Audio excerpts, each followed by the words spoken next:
The National Assembly of Pakistan met for its first session today following the general elections held earlier this month after President Arif Alvi summoned its inaugural session late last night. Surreal scenes came out from the venue where the largest political bloc of representatives, the PTI, is demonstrating holding pictures of incarcerated former Prime Minister Imran Khan after rigged, botched elections amid the worst crackdown on civil liberties in the country in 50 years. Party members chanted slogans for Imran Khan, carried his posters, and some wore masks displaying Mr. Khan's face. Chants of Nawaz Chor or Thief Nawaz could also be heard, referring to Nawaz Sharif's party backed by the country's powerful military, stealing the people's mandate. Honorable member-elect to rise in their seats for oath.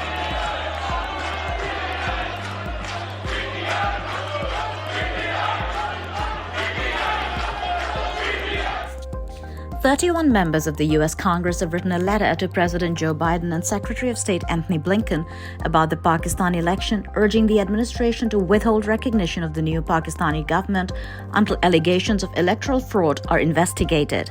End quote.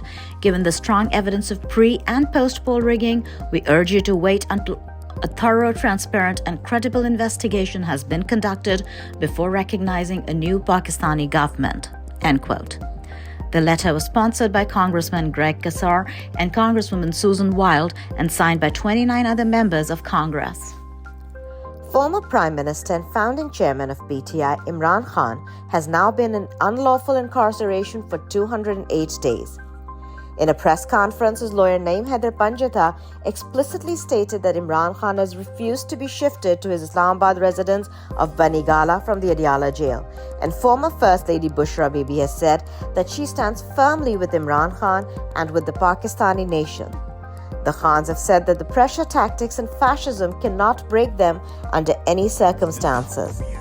Mr. and Mrs. Imran Khan have been sentenced to prison for several years each after sham trials were conducted in kangaroo courts for politically motivated, fraudulent cases.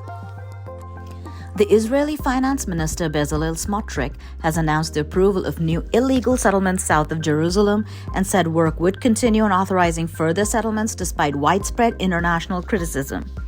The move comes just days after U.S. Secretary of State Anthony Blinken said his country considered Jewish settlements in the West Bank to be inconsistent with international law.